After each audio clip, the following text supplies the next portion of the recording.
to be quiet so we wouldn't wake your roommate. What I wanted was your hands to bear trap my throat.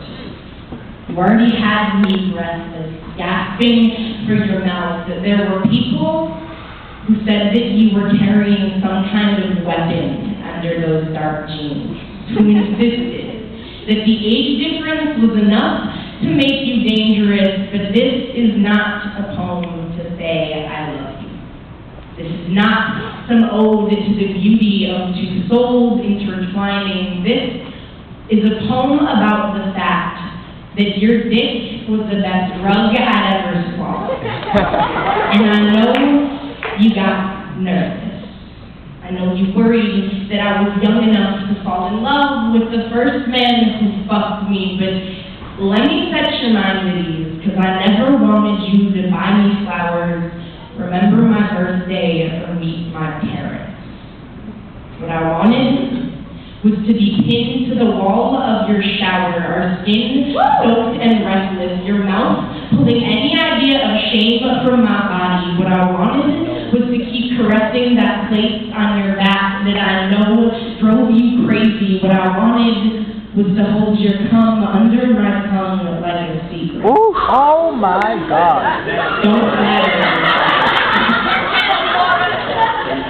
Don't flatter me. This is about a warm body and mouthfeel that put poets to shame. Our nights,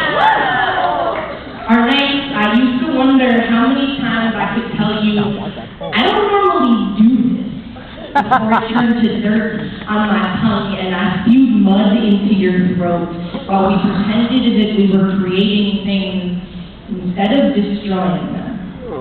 The morning after you took my virginity, my hangover pounded in time to your I'm sorry speech. But I never minded that your beard left my thighs and cheeks bright pink like a morning sunrise. I wanted a trail of your lips down my belly. I wanted you to slip inside of me and get comfortable because we had a few good long rides. I wanted to bite that place at the nape of your neck until I drew blood because all your other fluids tasted so damn good. I wanted you to suck my wrist purple so I forgot what scars looked like. I wanted to wake up with hips still singing from your grip. My body bruised in patterns of you, the tattoos that only a good fucking can give, and yes. When the sun rose, I wanted you to be there, so I could study the canvas I made of your skin.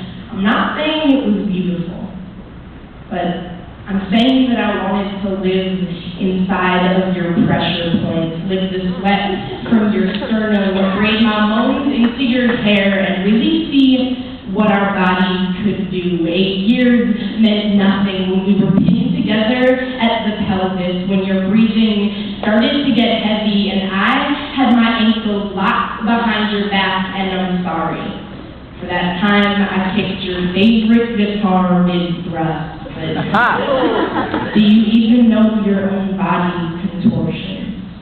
How deeply you resonated, bottomed out bone to bone, like we were already dead, and you had not been boy in so long.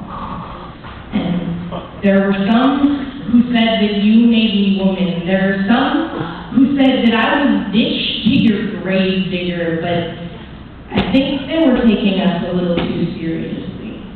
Because you were most handsome when you were buried, whisper pressed between my legs, and you were the one using your mouth, but always telling me to stay quiet. If you were that worried about those metal kids you lived with, hearing the way you murdered me, then you should have muzzled me with your tongue during our small death. Grab one fist full of hair and one full of flesh, wrap those shovel hands around my airway, stop being so scared I was fragile, and remembered that this was never a love poem. You didn't have to worry that my heart would try to match yours. I always liked my own beat just fine, but it was nice. have someone